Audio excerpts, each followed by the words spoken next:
Three, two, one.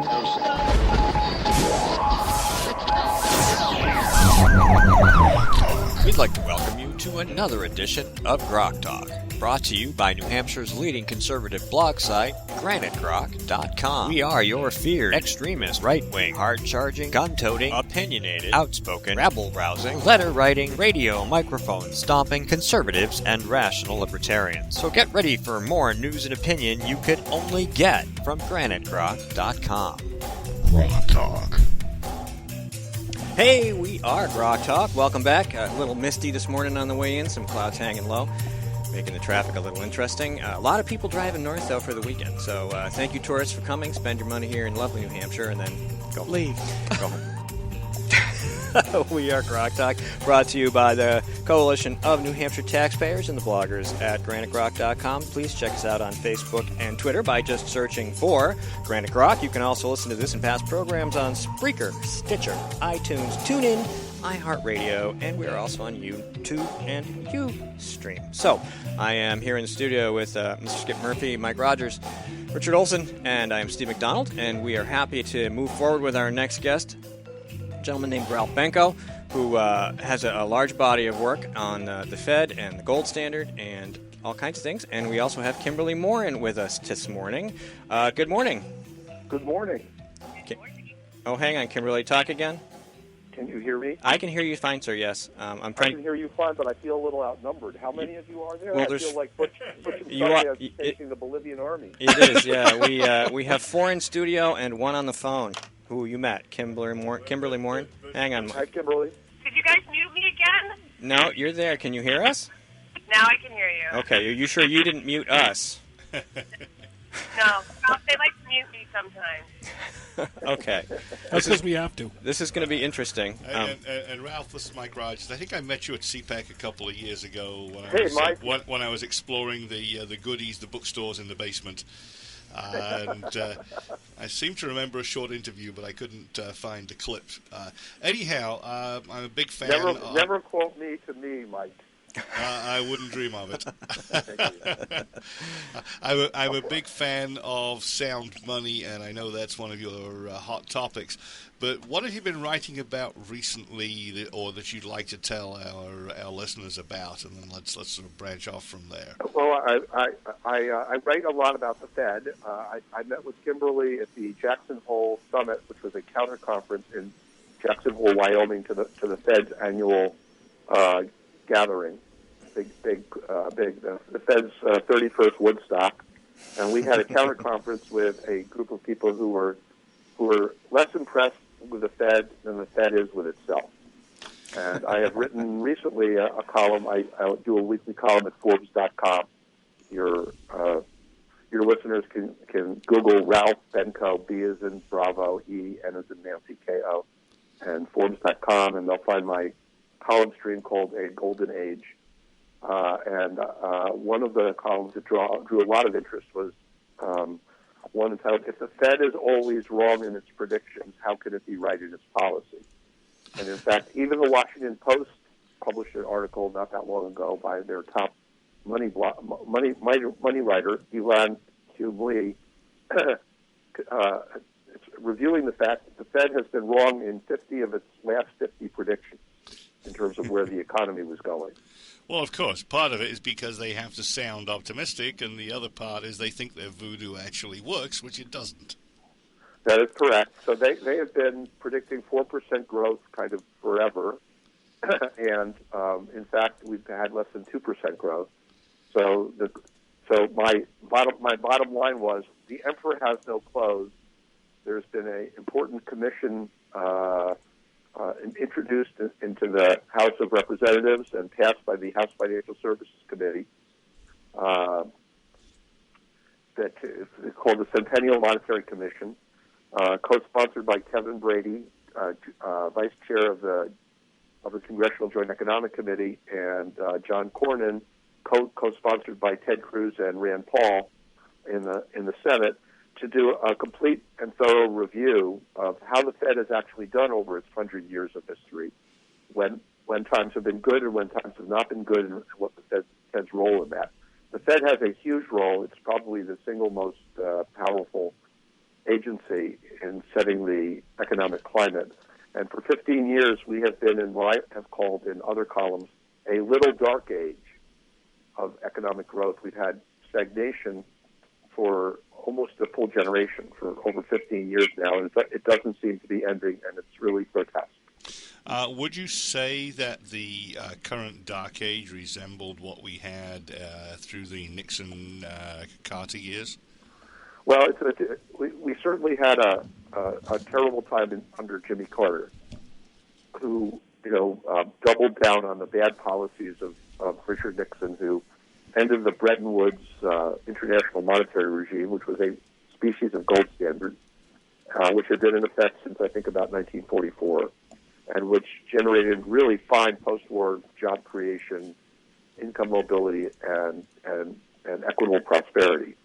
On August 15th, 1971, he gave a speech to the nation saying he was directing Secretary Connolly, who was the guy who really hatched this harebrained scheme, to temporarily close the gold window. Now, 43 years later, it's been temporarily closed longer than Moses led my ancestors through the desert before reaching the promised land. It's a long temporary, guys. And we haven't reached the promised land either, and we're not going to if we follow these folks. Well, yeah, but, Mike, I blame you. Because we elect the idiots that make this possible. No, yes and no, but really, look, of these 17 presidential candidates, only Rand Paul and Ted Cruz have made a meaningful gesture in terms of confronting the Fed, and none of the 17 are actually campaigning on it. A few of them have made occasional shout-outs. But the reason they're not campaigning about it, Mike, is because you have not mobilized your listeners to ask them, what about the Fed and what's wrong with our money? There are three elements to the fires of industry, just like there's three elements to fire. There's the fuel, there's the spark, and there's the oxygen.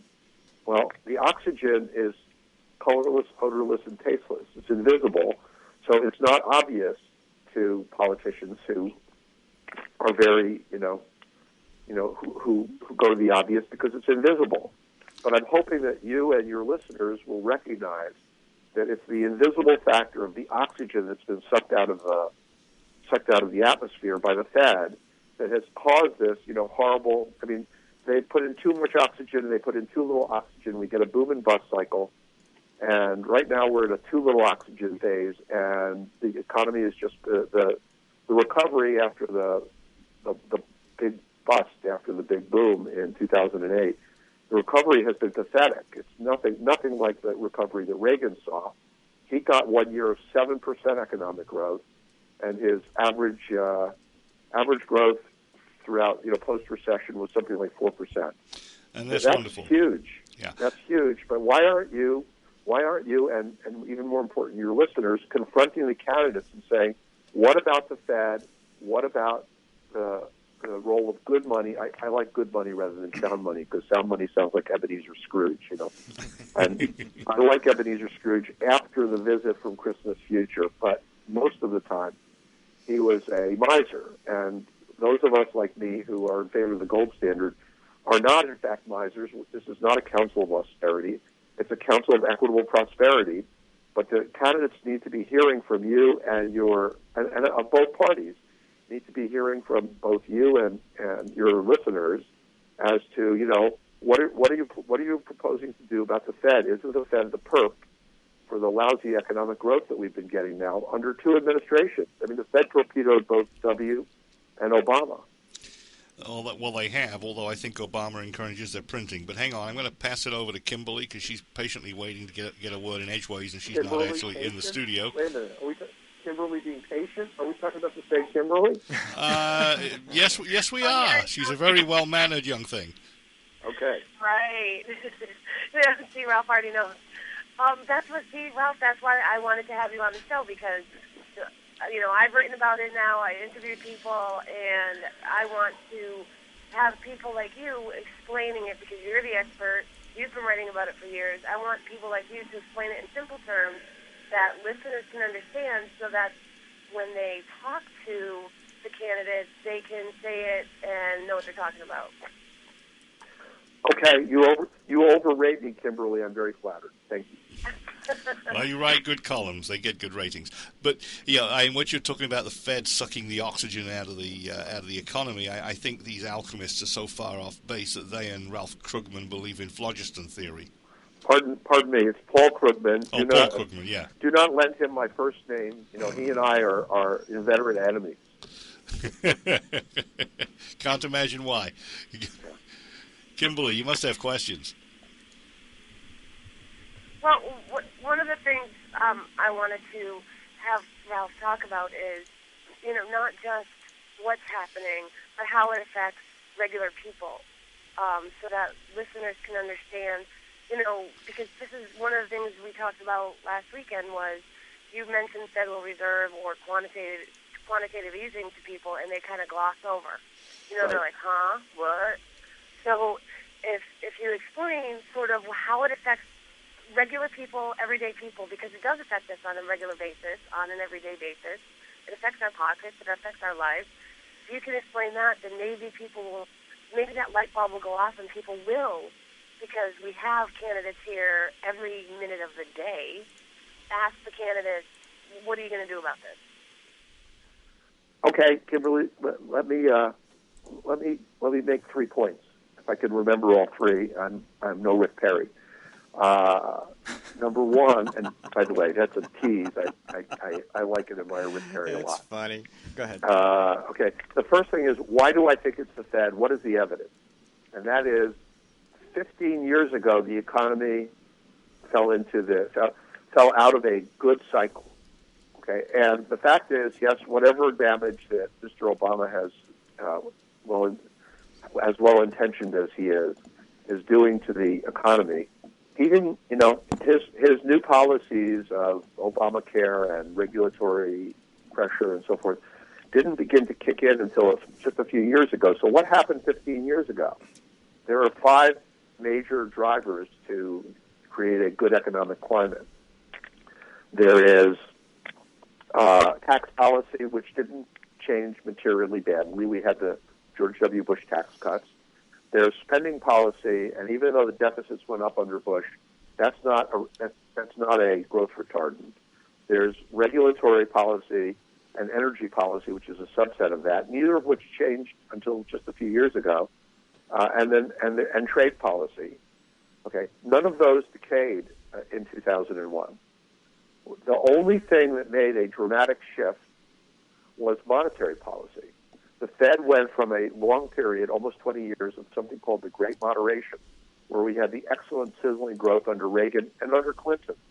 George H.W. Bush's growth was not good because he raised the capital gains tax and he raised taxes and he broke his tax pledge and precipitated a recession. But between Reagan and Clinton, America added 39 million new jobs. I mean, just under Reagan, we added more jobs than the population of West Germany, back when there still was West Germany. It was extraordinary. So the one thing that really changed in a dramatic way 15 years ago was monetary policy, and it did. Everybody concurs in that. It went from the Great Moderation to a boom and bust cycle and the terrible little dark age that we've been struggling through ever since. So that's why I've after having looked at all this stuff, and I'm not an economist, but I know a dreadful number of economists. They're like Pokemon, got to catch them all. And I've got almost a complete set, except for Paul Krugman, who's actually gone out of the economics racket into the propaganda racket, and Brad DeLong, who is a super neo-Keynesian hysteric. So I know most of the rest of them, and there's pretty much a consensus that the Fed has lost its bearings and entered uncharted territory. So let me anchor that. The perp is the Fed. The perp is easy money instead of good money. I like good money rather than sound money for Ebenezer Scrooge reasons. Okay. So I'm after having read millions of words about this and written 250,000 words about this, 500,000 words about this in the last 4 years, I'm completely convinced that the problem is easy money propounded by the Fed totally inappropriately. So that's the first thing. The second thing is that, 2%, the difference between 2% economic growth and 4% economic growth, or 1.6% economic growth and 3.6% growth. And by the way, the long-term trend line of growth in the United States is about 3.5% real after inflation. So we're talking about a differential of, maybe 2%. That doesn't sound like much, but through the miracle of compound interest, if you compound 2% a year growth deficit, over 15 years, that means we are all making more than 30% less. If I can say more than 30% less, we're all a third poorer than we would be under a normal growth regime. And if the Fed was providing good money rather than easy money, all of us would be making a third more than we are. So, Kimberly, I know you remember the 1%, and so this doesn't really affect you, but even you would probably like to be making, $13 million a year instead of $10 million a year. But for us working stiffs, that 33% or 35% or even 50%, if they really nailed it, more a year would completely obviate most of our economic struggle. It would restore the American dream. If you look at the GDP statistics, the size of the American economy is almost a third lower than it is from its normal trend line.